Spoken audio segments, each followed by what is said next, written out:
Seguimos con Jorge Barragán. Fíjate, en Venezuela, en su historia contemporánea reciente, el 11 de abril y el 4 de febrero son dos hechos importantes, porque son actuaciones militares frente a la institucionalidad. Son dos discursos contra la institucionalidad. Hay un déficit democrático que se expresa en el discurso de Caldera el 4 de febrero, cuando dice la democracia está en deuda con las grandes mayorías del país, porque la renta petrolera no les ha llegado a los pobres. Es verdad que la democracia está en Venezuela, en juicio, porque inclusive hay un movimiento de respetemos la Constitución que viene, por cierto, del propio chavismo. Y hay unos debates sobre el problema de la democracia en Venezuela agudo, porque se habla del partido Estado-Gobierno, donde no hay equilibrio de la institucionalidad. Y por ahí podemos meternos muy largo. Pero cuando se propone realizar nuevas elecciones para corregir lo que pasó el 28 o para producir legitimidad, hay un tema que no está resuelto ahí, que es el reconocimiento. La oposición radical nunca ha reconocido al gobierno y el gobierno vive metiendo preso gente de la oposición radical y otros más porque están conspirando, porque viven intrigando, porque están amenazando al gobierno. Tanto es así que ahora lo dicen sin problema que ellos quieren que vengan los americanos. Entonces, si no hay reconocimiento, tú puedes hacer cualquier elección, pero seguramente va a pasar algo en la cual alguno de los factores va a decir yo desconozco el resultado, como ha sido hasta ahora. Porque si no vas a la raíz del problema, los radicales, Baneiro decía que la causa era radical porque iba al fondo, pero estos radicales no van al fondo, estos son pura rabia. O sea, tú les tiras un planteamiento de que venga del cerebro, una ecuación matemática y porque esto no está en la rabia.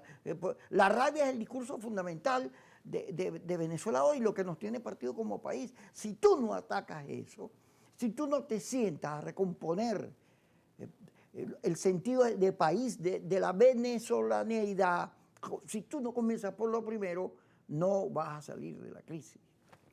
Mira, un tema muy importante y muy valioso, ¿no? Es la madurez de las élites políticas que juegan un papel fundamental para los países, el desarrollo de las naciones, ¿no? Si no hay una madurez y una reflexión con respecto a la importancia de reconocer al otro y llegar a acuerdos por el bien de tu nación, por el bien de tu país y por el bien de tu sociedad, hay un retroceso, porque es la idea de imponerse por encima de imponer mi agenda de poder o mi agenda o mi visión de las cosas, mi visión de país por encima de la otra. Y cuando tú tratas de imponer la visión del país por encima de la otra, estás aplastando un sector del país. Entonces es una suerte de ciclo perverso que ha tenido la historia venezolana, ¿no? Y lo que es, yo soy un joven de 27 años, ¿sabes? La historia que yo he vivido en Venezuela, que es no entender la naturaleza de los sectores políticos y el que está en el poder también, de no entender que aquí hay que entendernos todos, ¿no? Que no solamente unos son los actores que van a protagonizar por toda la vida la historia política de este país, ¿no? Porque eso no, al final no representa y no es democrático, no representa la sociedad. Entonces estamos en esa suerte de ciclo no cumplido de las sociedades no entenderse y es impresionante cómo, por ejemplo, fenómenos y ejemplos muy exitosos de que las sociedades y las élites políticas se entienden, como puede ser Uruguay, o puede llegar a ser Chile, aunque hoy la elección evidentemente en Chile está muy fragmentada y muy polarizada, pero al final pasaron etapas, ¿no? En donde hay unos acuerdos macros, y el acuerdo macro es la Constitución. Y desde todos los sectores en algún momento, por llegar al poder o por mantenerlo, se han saltado la Constitución. Y eso al final es lamentable porque las personas que pagan esos daños no son las élites políticas. Las que pagan es la sociedad, es la gente de abajo, es la gente que vive el día a día de la crisis de un país que al final no te da o no te sientes con una idea de futuro, sino estás en una suerte de incertidumbre constante, ¿no? Que es un poco lo que ha pasado en Venezuela en estas diferentes épocas y diferentes oportunidades, ¿no? Entonces, bueno, desde el poder se ha también utilizado un discurso estigmatizante, un discurso de fuerza, y en los momentos de más crisis es donde ellos llaman a una apertura o cambian o moderan su discurso, pero también aupan a un sector que tiene que compró completamente ese discurso, que no ha visto la democracia. Yo un poco en esta labor que tú comentabas, que fui candidato a la alcaldía de Caracas, yo vengo de una generación que fue dirigente estudiantil de la Universidad Central de Venezuela, que nos dijeron y nos movilizamos en sus momentos por diferentes coyunturas políticas a la calle, con diferentes agendas, ¿no? Y al final, esa generación con la que yo compartí, esos jóvenes con los que yo compartí, yo cambié esa visión o esa idea de por dónde debería ir o por dónde deberíamos presionar para buscar cambios políticos, ¿no? Porque creo que es el diálogo, es los acuerdos, es la negociación, es la constitución, pero hay un sector de jóvenes que no comparte esa visión mía. Y básicamente, al yo desprenderme de esa visión, fui atacado completamente, básicamente como un enemigo. Entonces mi reflexión fue, es que ellos no han vivido en democracia y básicamente han comprado un modelo de comportarse en política de la misma manera autoritaria que ellos dicen adversar. Entonces, estamos en una suerte de una triple polarización en ese mismo sentido, donde nos combatimos entre los venezolanos por nuestras visiones de políticas del país y eso al final no es sostenible para las sociedades, ¿no? Entonces no hemos tocado ese punto que lo decía el presidente Petro. La reflexión que decía el presidente Petro es muy poderosa, ¿no? Lo que ha sufrido Colombia por la crisis política es muy doloroso y es asombroso que hay una persona que representaba un sector completamente distinto y haya llegado al poder. Así yo comparta o no comparta sus ideas, pero eso es parte de la democracia. Y eso a veces le falta a la élite política venezolana, ¿no?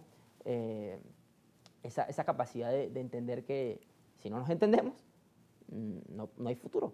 Y la verdad de que esta es mi verdad y se la impongo al otro y no puedo compartir una visión distinta a la que yo tengo. La verdad es que eso es muy deplorable. Entonces tenemos una nueva crisis política actualmente al frente, donde falta esa capacidad de vamos a entendernos a pesar de todo esto que hay al frente y buscar apalancar de tanta crisis una visión distinta, ¿no? Aquí el país tiene que ir a una apertura económica y una apertura política en todos los sentidos.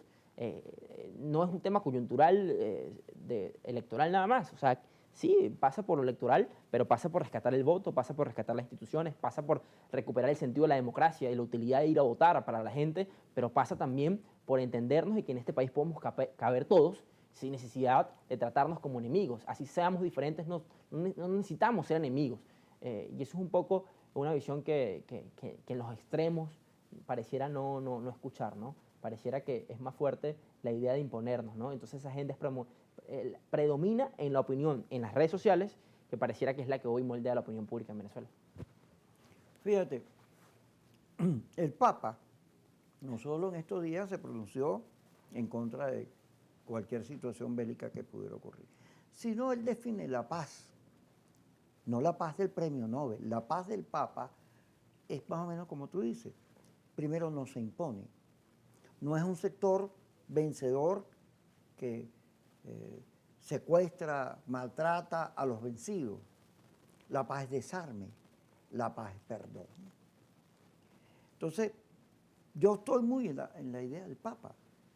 Y eso no porque yo vaya a la iglesia ni eso, porque no soy de ese tipo, pero esa convocatoria a mí me reconcilia con la humanidad, con esta humanidad llena de guerra y de miseria humana, de mentiras, donde no hay...